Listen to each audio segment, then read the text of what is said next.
네, 안녕하세요. 예지 배우인 김주영입니다.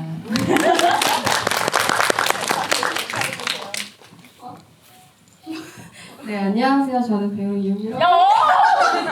아니, 이거 들어오기 전에 이렇게 하긴 했거든요. 안녕하세요. 저는 나예지라고 합니다. 잘 부탁드립니다. 안녕하세요. 저는 성희를 연기한 주영이 친구, 예지 친구, 신기현이라고 합니다. 만나서 반갑습니다. 관객분들도 궁금하신 게 많을 텐데 인디 피크닉에서 관객분들을 위해서 준비한 선물이 있어요. 그래서 나중에 질문을 받을 때 선착순 3분, 즉 제가 지명을 할 테니 저한테 권한이 큰다는 거죠. 그래서 선물이 있습니다. 키링이랑 배지랑 그다음에 하나는 인디 아카이브라고 해서 책이죠. 자료집 같은 책 이렇게 3개의 선물이 준비되어 있으니까 네, 질문 준비해 주시고요. 사적인 궁금한데 제가 사실은 3월 한 달을 이런 독립영화나 예술영화 관객과의 대화를 돕는 일을 안 하고 있었거든요. 제가 저 개인적으로 좀 해야 되는 시나리오 작업도 있고 그러다 또 개인적으로 힘들다. 특히 독립영화 집의를 열심히 돕다 보면 갑자기 이렇게 뇌가 이렇게 완전히 이렇게 뻣뻣해지는 어떤 순간이 있어요. 이 좋은 작품들을 내가 객석에 소개하는 것 용으로밖에는 즐기지 못하는 것이 너무 힘들어서 그래서 제가 이제 원래는 예정된 게 4월 19일 이러면서 슬쩍 바로 시작해서 제가 가장 존경하는 다큐멘터리 감독인 김경만 감독의 영화 그리고 이제 상영하면서 이제 다시 시작을 하려고 했는데 저를 콕 집어 변영주랑 하게 해달라 라고 하셨다고. 이유가 뭡니까? 일단 감독님 좋아하고요. 그리고 담쟁이 때 저희 그 영화 추천사를 부탁드렸었는데 그때 그 추천사 보고 제가 감동받았던 것도 있어서 이번 영화는 어떻게 보셨는지도 궁금했어요. 담쟁이도 그렇고 이 영화도 그렇고 정말 범접할 수 없는 어떤 순간에 사랑이라는 감정의 유치뽕짝함이 뭘 이렇게 숨기지 않는. 그래서 전 이 영화를 보고 그 생각을 했거든요. 그러니까 예전에 오래전에 우리가 흔히 소년 만화, 소녀 만화라고 얘기하던 이렇게 새소년이나 뭐 이런 그런 거에 연재되는 어떤 열혈 점프나 뭐 이런 데 연재되는 극도로 어떤 세팅을 향해 꽉꽉 이렇게 그걸 이렇게 압축하듯 밀어넣은 사실은 담쟁이도 좀 그런 느낌이 있잖아요. 근데 이 영화는 거기서 이렇게 막 몇 걸음을 더 간 것 같은데 첫 번째로 감독님께 질문은 왜 그게 1999년 왜냐하면 뭐 최근에 이제 세기말의 사람도 있었고 그래서 1999년을 선택했던 이유 그리고 그것이 두 번째 질문은 근데 그것이 왜 학교의 태권도 선수와 어떤 개인적인 사정으로 우리는 끝내 그녀가 처음에 왜 소년원에 들어가게 됐는지 잘 모르죠. 네, 근데 알 수 없는 그런 관계의 이야기를 풀려고 했는지라는 것에 대한 것은 많이들 궁금하실 것 같아요. 일단 1999년으로 설정한 이유는 제가 좀 그 시절에 아날로그적인 사랑에 대한 어떤 그리움과 애틋함 그런 것들을 갖고 있는 것 같아요. 네. 죄송한데 감독님이 99년에 몇 살이었나요? 저는 어렸지만 그 삐삐 세대를 거쳤기 때문에 삐삐와 이제 뭐 손편지와 러브장과 이런 뭐 공중전화로 전화를 하고 서로 엇갈리고 이랬던 시절을 거쳤기 때문에 그때 그런 어긋남들이 주는 애틋함이 있는 것 같아서 그 시절에 대한 사랑 얘기를 한번 해보고 싶다라는 생각을 하고 있던 찰나에 이 영화의 제안이 왔었고 그래서 사랑 영화로 저는 좀 만들어 보고 싶어가지고 그랬던 것 같습니다. 그리고 뒤에 질문이 뭐였죠? 천천히 하죠. 뒤에 질문은 그러니까 한 명은 운동선수예요. 그러니까 이렇게 얘기하죠. 그러니까 뭔지 알 수 없는 되게 가족의 아픔을 갖고 있고 어떤 이유에서인지 모르겠지만 소위 소년원에 갔던 사람과 그 강제화된 공간에서 있는 되게 순진한 그 둘을 만들어냈던 것. 그러니까 바꿔 말하면 이 영화를 처음 구성할 때 99년이라는 게 떠오르고 그 다음에 떠올렸던 뭐 어떤 씨앗이 어떤 것들이었을까? 뭐 이런. 일단 저는 예지한테 어떤 구원의 존재였던 것 같아요. 그 주영이라는 존재가 집 같은 존재이기도 하고 자기가 유일하게 믿고 사랑할 수 있는 사람이었으면 좋겠다라는 생각을 했고, 그래서 주영이는 정말 때묻지 않고 어떤 세상의 사랑에 대한 편견조차도 생각하지 않는 그런 인물이었으면 좋겠다라고 설정을 하고 세팅했던 것 같습니다. 일단 그 1999년을 그런 어떤 엇갈림의 낭만. 그래서 아까 슬쩍 나이를 여쭤봤던 게 저한테 있어서 그 1999년은 운명의 일이라는 것은 얼마나 훌륭한가. 그 엇갈림이라는 것이 말씀하신 것처럼 막 전화, 뭐 이런 제대로 연락되지 않은 이런 것들이 낭만이 아니라 속 터지는 일이거든요. 그래서 저는 지금 2024년도에 어떤 운명의 얘기를 너무너무 사랑하고 좋아하는 편이라 아 그게 낭만이 될 수도 있겠구나 이런 생각. 막 4시간, 5시간 미래를 알 수 없이 기다리고 있어야 하는 그랬었죠? 막 그러고 좀 없다면서요. 근데 이 영화에서 두 분은 전문직 역할이잖아요. 태권도 선수들. 둘도 여하튼 시합도 뛰잖아요. 자기가 안 했을 확률이 되게 높지만 어찌됐건 발차기로 승리도 하고, 그러니까 실질적인 두 분은 태권도 연습을 하신 거예요? 네, 직접 했습니다. 그 과정 얘기 좀 해주시죠. 한 달 반 정도 같이 애초에 전혀 못했어. 한 적 없고. 중학생 때 3년 정도 했었어요. 그래서 처음에 할 수 있냐고 물어보셨을 때 제가 굉장히 당차게 저 정말 잘한다고 막 이렇게 했는데 다시 해보니까 다 굳어 있어서 네, 생각만큼은 안 됐고 화금 뭐 이런 식으로 한 3시간씩 저 태권도 친구들하고 같이 했었습니다. 네. 아, 영화에 나오는 다른 친구들은 대부분 실제 태권도부. 거의 다 배우 친구들이고 네. 전부 다는 같이 연습을 했겠네요. 네. 그런데 저는 조금 경우가 다릅니다. 어떡해요? 저는 조금 국대잖아요, 혼자. 국대였는데 네. 가장 잘해야 되고 가장 멋있는 모습을 보여줘야 될 것 같지만 제가 캐스팅이 가장 늦게 돼서 다른 분들은 한 달 반, 한 달 전부터 막 연습을 다 같이 하시고 그랬는데 저는 9일 전에 투입이 돼가지고 크링크인 9일 전이었어가지고 급하게 막 가서 시간 날 때마다 가서 다른 분들은 막 2시간씩 하시고 이렇게 일단 종료하고 그런 식으로 수업을 진행하셨던 것 같은데 저는 이제 무술 감독님께서도 이제 마음이 급하시니까 한번 가면 막 5시간 이렇게 죽을 뻔했습니다. 그런 식으로 같이 이렇게 했습니다. 되게 힘들었거든요. 부담감이 약간 좀 컸습니다. 그러니까 그 대련하는 장면, 시합 장면에서 감독이 커트를 어떻게든 자연스럽게 나누고 있으면서 찍은 티가. 다 하루에 찍은 거예요. 네, 그러니까 그 경기장 전체를 하루에 찍는 거잖아요. 바깥에. 예. 알았어요. 고생했어요. 그 유미배우는 사실은 유일하게 설정되어 있는 서사가 없는 캐릭터잖아요. 누구시냐고. 그리고 아니, 당신 누구시냐. 저를 봐주시면 되겠습니다. 그 사실은 설정된 서사도 없고 왜 감정이 사실은 먼저 좋아하는 사람 같기도 하고.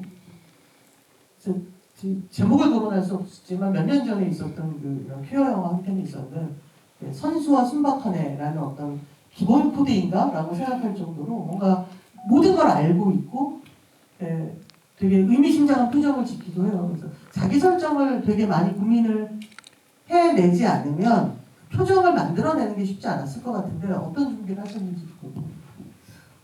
사실 정말 예지라는 캐릭터가 서사가 글로 써져 있는 게 아예 없다 보니까 좀 감독님이랑 얘기도 많이 하고 뭔가 전에 이런 일이 있었나? 이래서 여길 갔나? 뭔가 이렇게 하면서 좀 이 인물을 저한테만이라도 좀 구체화시키려고 좀 노력을 많이 했었던 것 같아요. 그리고 주영이를 처음 만나서 그 쪽지가 뭐 남자가 준 거라고 인지를 했는지 주영이라고 준 걸로 인지를 했는지 그거 하나하나까지 좀 고민을 하면서 저는 사실 주영이가 줬다라고 생각하고 이건 누가 준 게 중요한 게 아니라 내가 이 친구를 봤을 때 호감이 느껴졌다. 이 감정이 저한테는 좀 컸었던 것 같아요. 그렇게 하면서 조금 하나하나씩 계속 만들어 나가면서 네, 찍었던 것 같아요. 태권도부 설정을 왜 하게 된 거예요? 그거는 사실 이 시나리오 초고가 다른 작가님이 쓰신 거예요. 그 작가님이 태권도 선수 출신이고 그래서 자연스럽게 네, 녹아난 것 같습니다. 그래서 사실은 이 영화는 굉장히 주요한 이야기가 소위 그 우리들이 이런저런 걸 통해서 가끔씩 언론을 통해서 보는 소위 그 청소년 체육계의 어떤 비리 아주 전형적인 우리가 뭐 그 스케이팅이라든가 이런 곳에서도 끊임없이 사건 사고로 얘기를 듣는 그런 인간을 그 빌런으로 설정을 했고 실제로 거의 주연급으로 나와요. 네, 그래서 그런 것들을 되게 중요시 여기면서 가고 싶었던 어떤 이유가 있을까요? 그러니까 사실은 감독 입장에서 이 영화는 오히려 그 엄마는 네가 행복하기만 하면 돼 라고 했다 배신 때리는 그 엄마와 그 딸의 얘기 또는 유미는 뭐 이를테면 그 동성애라는 게 DNA가 있는 것도 아닌데 엄마예요 대를이요 그 자기의 짝을 선택하는 어떤 이야기라든가 이렇게 뻗어나갈 수 있는 이야기 구조가 되게 여러 곳으로 있잖아요. 근데 사실은 그 모든 것을 딱 막아내면서 이쪽 얘기를 되게 중심으로 그렸거든요. 이 이유가 있을까요? 그거는 이제 어쨌든 여러 가지 현실적인 이유인 것 같기도 하고요. 원작 작가님도 그렇고 이제 제작사도 그렇고 그 사회적인 이야기에 대한 거를 꼭 하고 싶다라고 저를 설득을 했고 저도 그래서 이걸 어떻게 잘 풀어낼 것인가 지금 시대에서도 얘기를 하는 게 맞는 것인가 라는 고민을 되게 많이 했던 것 같아요. 유미 배우는 그 예지가 어떤 일로 소년을 됐다고 머릿속으로 생각을 하고 있었어요? 저 같은 경우는 이제 주영이가 이제 성이 예, 그런 문제가 생긴 걸 알고 경찰서로 가잖아요. 근데 그걸 제가 말리잖아요. 그 순간을 보면서 예지는 이런 경험을 했다라고 생각을 했어요. 그래서 아무리 경찰들한테 이야기를 해도 해결되는 게 아무것도 없다라는 걸 알아버린 친구. 그래서 소년원에 가게 된 친구라고 이렇게 생각했었어요. 뭔가 주영이의 상황은 저한테 좀 예지의 상황에 좀 많이 빗대어서 좀 공통점 아닌 공통점을 이렇게 찾아가면서 좀 서사를 만들었던 것 같아요. 작년에 그 수현 배우한테 보는 거 양쪽으로 되게 심각한 일들이 있잖아요. 이쪽엔 되게 사적인 심각함이 있어요. 또 이쪽에는 사실 태권도부 떠났지만 떠날 수 없죠. 왜냐면 내가 너무너무 아끼는 친구가 그곳에 있으니까. 그 사이에서 어떤 감정을 잘 나누는 일이 쉽지 않았을 것 같은데 그래서 궁금했던 거는 예지에게 마음을 뺏기는 걸 언제쯤으로 설정을 했어요. 그러니까 예지는 쉬워요. 그냥 쪽지를 주는 순간 어머? 뭐 이렇게 시작을 해버리면 되는데 그 감정 설정은 언제부터 했어요? 저는 우선 이상하다라는 마음으로 처음에는 접근을 했었고 그래서 처음에 이번에 감독판에 나왔던 것 같은데 속옷을 숨기는 씬이라든지 예지가 이렇게 입술 한번 만졌는데 그 느낌이 너무 이상한 마음이 든다? 이 정도로 생각을 했고 근데 그걸 좋아함으로 생각했던 건 확실한 노래방 씬이었습니다. 네, 그 씬에서 보면서 이건 이상함이 아니구나, 좋음이구나 이렇게 생각을 그때 바꿨었어요. 자, 성인은 이 영화에서 사회적인 모든 것을 되게 답답한 캐릭터기도 하고 뭔가를 뚫고 나가야 되는데 충분히 뚫고 나가는 걸 영화에서 보여주지 못해요. 왜냐하면 영화에서는 사실은 둘이 천당엔 갈 수 없지만 천국엔 갈 수 없지만 사랑을 해야 되는 거 아니에요. 네. 자, 그런데 사실은 굉장히 영화적으로 센 상황들이 있잖아요. 그건 뭐냐면 폭행을 당한다가 센 게 아니라 그것을 사람들 앞에서 공개해낸다. 그래서 저는 아마 성희의 가장 클라이막스 씬은 기자에게 할 말이 있다고 말하는 씬일 것 같고, 그 씬을 봤을 때 그 복도도 체육관일 거 아니에요. 그럼 이제 아마 거의 제일 나중에 찍었을 것 같다는 상상도 해봤어요. 왜냐면 감독 입장에선 제일 어려운 씬이 아니거든요. 막혀있는 복도기 때문에 크게 문제되지도 않고 해가 떨어져도 찍을 수 있단 말이야. 그리고 출연하는 배우도 별로 없고 카메라는 픽스돼 있고 여기 찍고 저기 찍으면 되기 때문에 조명도 많이 필요 없어요. 그래서 제일 뒤로 미뤄졌었고, 그래서 클라이막스로서의 대접도 못 받은 채 찍었을 텐데 그때 끊임없이 감정을 잡기 위해서 고민을 되게 많이 했을 것 같은데.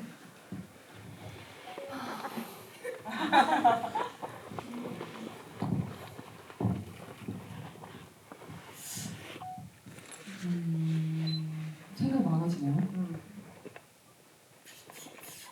어땠을까요? 사실 정신없죠. 정신없는 분위기가 맞고, 근데 계속 그 흐름을 계속 생각했던 것 같아요. 아무래도 사실 저는 이 친구를 준비하면서 정말 억압된 분위기 속에서 견뎌내는 것들이 많은 친구인데, 사실 저는 혼자였다면 절대 할 수 없는 일이라고 생각을 했고, 정말 주영이와 우리 태권도부 친구들 때문에 가능했던, 조금이라도 용기를 한 발짝이라도 내볼 수 있었던 인물 같거든요. 그래서 제가 할 수 있는 건 그것밖에 없었던 것 같아요. 그냥 계속 그 흐름과 내가 얼마나 나약하지만 그 친구들이 존재했기 때문에 가능했다는 걸, 그런 식으로 용기 낼 수밖에 없었던 것 같아요. 감독님, 성희 아버지는 직업이 뭐예요? 저는 무형 사업 하신다고 생각하고 있었어요. 근데 집에서 그런 꼴을 하고 있어요. 저희 할아버지를 모티브로. 정말 영화 보는 내내 정말 쓸데없는 고민할 때 있잖아요. 되게 쓸데없는 고민할 때가 있지 않습니까? 근데 제일 쓸데없는 고민이 도대체 저 사람 직업이 뭘까? 이런 생각을 잠깐 했었습니다. 네, 이제 슬슬 질문을 좀 받는 걸로 넘어갔다가 와볼까요? 가요.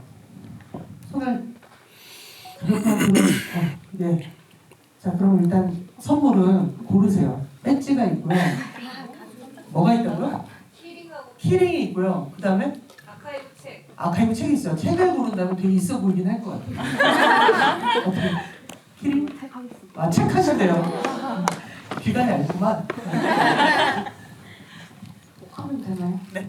제가 사실 전주 사람이라 저도 그때 영화제 할 때 봤었거든요. 그때는 집을 안 해가지고 그냥 영화만 봤었는데 5월 5일 네, 알고 맞아요. 그래서 너무 좋아하는 영화고 너무 만들어줘서 감사하다는 말씀 하고 싶었고. 그날 저도 같이 왔어요. 진짜요? 네. 아 진짜요? 질문은 그 마지막쯤에 그 주영이가 교도소 앞에서 그냥 그 문만 바라보다 가는 씬이 있었는데 혹시 그 예지를 왜 안 만나고 그냥 간 건지. 그게 사실 저희가 나레이션으로 보이스오버 면회 거절하셨습니다를 깔았었는데 그게 있어서 좀 주영의 감정이입을 좀 깨는 느낌이라서 최종에서는 뺐습니다. 그리고 사실 교도소를 찾아가는 것도 여러 컷을 찍었었거든요. 그것도 하나만 썼습니다. 또 쓸데없는 궁금한 게 예지는 왜 변호사를 제대로 안 쓴 걸까요? 제가 보기에 웬만한 변호사를 썼으면 오히려 손해배상 청구까지 할 수 있었고 한 달 이상 있을 리 없을 것 같은데, 일단 돈 사실은 주영이와의 관계가 좀 답답해졌기 때문에 떠나지 않는 그런 건가? 감독님 너무 낭만을 잃으신 것 같아요. 이유가 뭘까요? 그 돈이 없어서 아닐까요? 근데 또 그 이상한 그 코치, 그 잘못된 코치가 저지른 폭력까지 계산을 하면 이게 또 손배총으로 가능한 근데 또 그 시대에 살아왔고 그 시대에 이제 체육계에 폭행을 당했던 사람 분들을 취재했을 때 더 심한 일들을 당하고도 그런 거를 할 수 없는 사회적 분위기와 그런 게 지금과 또 달랐기 때문에 그런 게 있었다고 들었습니다. 알겠습니다. 또 저쪽에 그 방금 카메라 그 거치대에 놓으신 염색하신 분.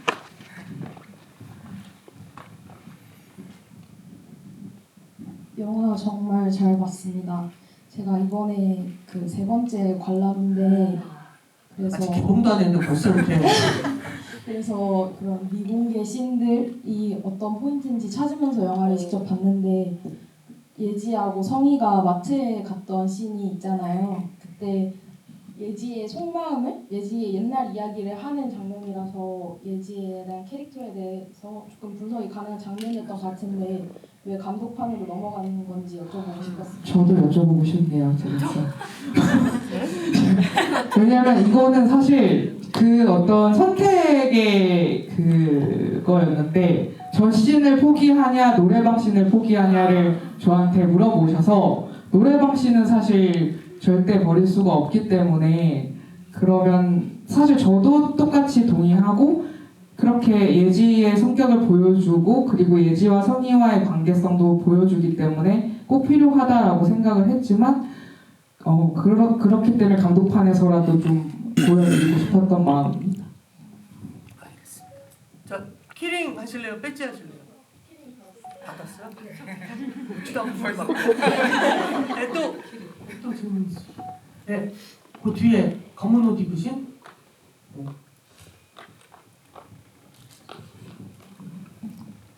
안녕하세요.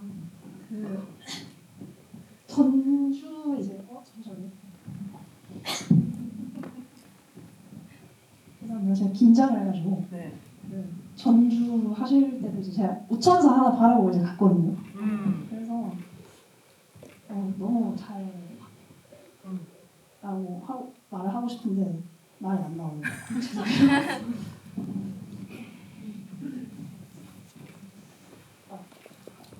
끝난 거 아니에요?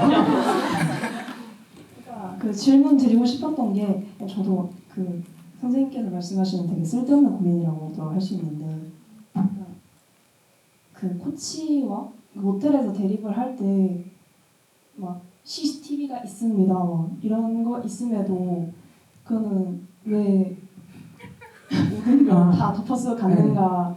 그거 사실 좀 유머? 약간 풍자인데 사실 그냥 가짜로 붙여놓는 경우들 너무 많아가지고 그런 느낌. 그러니까 CCTV가 실제로 없는데 그냥 붙여만 놨다. 그럼 질문 두 개 더. 예. 네, 빠르게 하겠습니다. 아니 천천히 하세요. 감사합니다. 그 이모님도 이제 살인 전과로 이제 가셨다가 그리고 복역도 하셨다 이런 서사가 뒤에 나왔잖아요. 그래서 그 전주 때도 그렇게 저만 느꼈을 수도 있는데 되게 굉장히 갑작스럽다. 갑자기 이 사람이 살인자다 해가지고 혹시 무슨 생각을 하셨던 서사가 있으셨을까 하는 생각도 이제. 네. 잠깐만요. 그리고 또 하나의 질문은 뭐예요? 미리 질문을 다 혹시 드릴게요. 개봉을 하신다면 개봉 이제 될 테니까 개봉되면 이제 그 영화 제목으로라고 하셨지만 음원이 따로 그 발매가 될 계획이 있으신지 여쭙고 싶었습니다. 네. 감사합니다.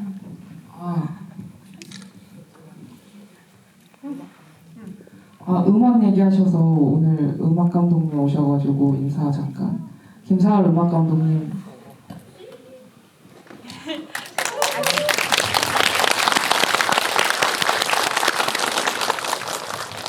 이렇게 머리로 얼굴 가는 느낌이 있어요? 네, 음원은 사실 뭐 음악 감독님의 역량, 재량이시니까 저는 잘 모르겠어요. 없다고 하시는 것 같습니다. 예? 말씀해 주시죠. 근데 애인 발견은 사실 자우림 분들한테 물어봤었는데 그거는 안 될 거, 음원은 힘들 것 같다라고 하셔가지고 그거는 안 될 것 같습니다. 그러면 사이 다그 장소는 까먹었죠. 이모서사는 사실 저희가 촬영도 했어요. 아 진짜? 네, 촬영도 했는데 그것도 이제 주연과 예지의 감정이 좀 깨지는 것 같아서 사실 끝에서 뺐고 교도소 중간신에서 사실 잠깐 회상으로 들어가는 씬이 어떤 있었거든요. 거였는데요? 예지가 아주 어릴 때고 그 예지 엄마와 예지가 가정폭력을 당하는 설정이었고 아버지가 술 먹고 때리고 있는 상황에서 엄마가 이제 막으려다가 어떻게 돼서 이제 아버지가 죽게 되고 그 상황에서 이제 이모가 그 집으로 뛰어가서 대신 이제 죄를 뒤집어 쓰고 예지와 엄마는 보내는 그런 장면이었습니다. 정말 그 20세기와 21세기 초에 그 문학의 그 뻔하다고 얘기하기 되게 마음 아픈 어떤 모든 설정은 다 갖다 놨군요. 네. 그냥 긁어서 그냥 갖다 놓은 잘 뺐어요. 네. 또 이제부터 선물 없으니까 뭔가 순수한 질문자처럼 느껴지네요. 여기 마스크 쓰신 분이요?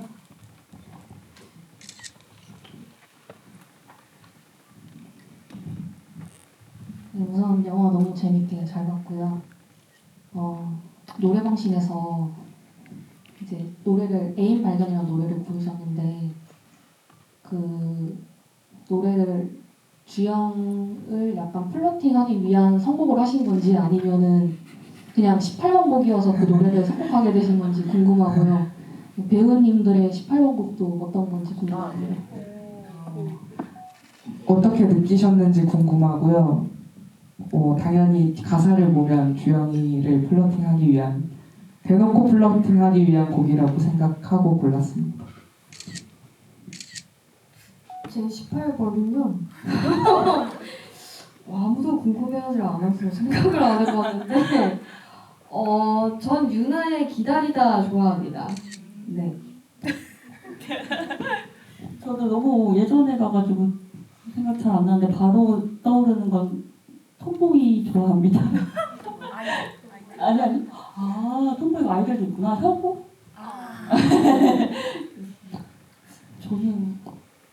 저도 지금 순간 떠오르는 건 이모진님의 시리든. 감독님은 요즘은 그 원슈타인의 안 아름답고도 안 아프구나. 좋아하는 노래 말고 부르는 노래가? 예, 마지막으로 질문 하나 받을 수 있는데 여기 앞에서 두 번째 줄 흰색 바지를 입고 계십니다. 오늘 영화 너무 잘 봤고요. 저도 이제 일반판을 3번째 보고 감독판을 4번째 보고 있는데 그러니까 아직 개봉을 안 했다니까 벌써부터 불을 지를 이유가 없다니까 어떡하시려고요 개봉하면. 일반판이랑 감독판이랑 비교하면서 보는 재미도 있었고 제가 이번에 궁금한 건 엄마의 직업이 이제 예지같이 소년원에서 나온 아이들도 가정교육하고 약간 그런 류의 일을 하시는 것 같은데 실질적으로 보면 경찰서에서 이제 주영이한테 너랑은 상관없는 일이잖아 이렇게 부정하는 부분 있잖아요. 그런 모순점이 있는데 이게 일부러 엄마의 직업을 그렇게 설정을 하신 건지 아니면 원작에서부터 그렇게 나온 건지 아니면 다른 의도가 있으셨는지 궁금합니다. 일반적으로 어떤 그런 직업을 갖고 있거나 모두에게 친절하더라도 내 가족이나 내 딸에게 일어날 때는 다를 수 있다라는 그런 지점을 좀 얘기하고 싶었던 것 같아요.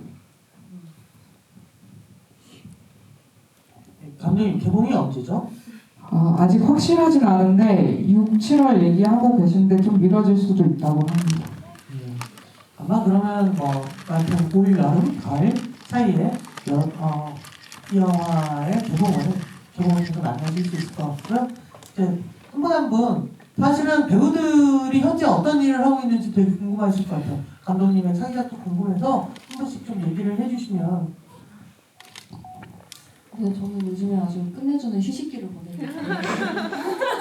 그러면서 이제 틈틈이 독립 작업 오랜만에 하고 있고 곧 전주에서도 도작품으로 짧게나마 볼 수 있지 않을까. 단편 경쟁에서는 이제 하나의 장례식과 둘의 졸업식이라는 작품이 있고요. 또 하나는 최창한 감독님의 수학 영재 형주라고 거기서 이제 잠깐 이렇게 뵐 수 있을 것 같습니다. 네, 저는 이번 달 중순부터 단국대 졸업 영화 하나 찍게 돼서 밝은 밤이라는 영화고요. 네, 공주에서 일어나는 이야기입니다. 나오면 챙겨봐주세요. 네, 저는 이제 11월쯤에 미스터 플랑크톤이라는 드라마가 개봉을 합니다. 넷플릭스에서 하니까 많이 봐주실까요? 금방 다시 돌아올게요. 감사합니다. 저는 올해 6, 7월쯤에 지금 가족 코미디 영화 하나 촬영 준비하고 있고요. 네, 그렇습니다. 네, 그 감독님께서도 아까 살짝 우리끼리 있을 때 얘기했지만 벚꽃 시즌에 흉흉한 극장에 오는 것만큼 어려운 결심이 없을 텐데도 불구하고 극장을 찾아주신 여러분들 정말 감사드리고 무엇보다 오늘 이 영화 때문에 이곳을 처음 방문하신 분이 계신가요? 큰일 했네. 그리고 바로 이곳이 인디스페이스라는 한국 독립영화의 기둥, 한국 독립영화의 어떤 둥지 같은 곳입니다. 이곳에 오시면 언제든 바로 지금 가장 치열하게 한국 영화에서 가장 앞에서 만들고 있는 수많은 독립영화들과 만나실 수 있거든요. 그러니까 인디스페이스 멀지도 않잖아요, 여러분들. 뭐가 멀지 않다는 우리 집에서 그런데 사실은 여러분들 의견체에서 약속 있고 이러실 때 이게 개봉하는 영화들도 되게 봐주시면 감사하지만 슬쩍 한 번씩 여기 그 홍대 입구 롯데시네마에 인디스페이스 오시면 언제든 아주 좋은 훌륭한 독립영화 만나실 수 있고 다양한 프로그램과 만나실 수 있으니까요. 가시는 길에 뭐 팜플렛이라도 한 장씩 들고 가서 이 공간을 기억해 주셨으면 좋겠습니다. 다시 한번 와주셔서 정말 감사드리고요. 함께해 주신 감독님과 배우님께 큰 박수 부탁드립니다. 감사합니다. 저희 사진 한 번만 찍어줄까요? 사진 한 번만.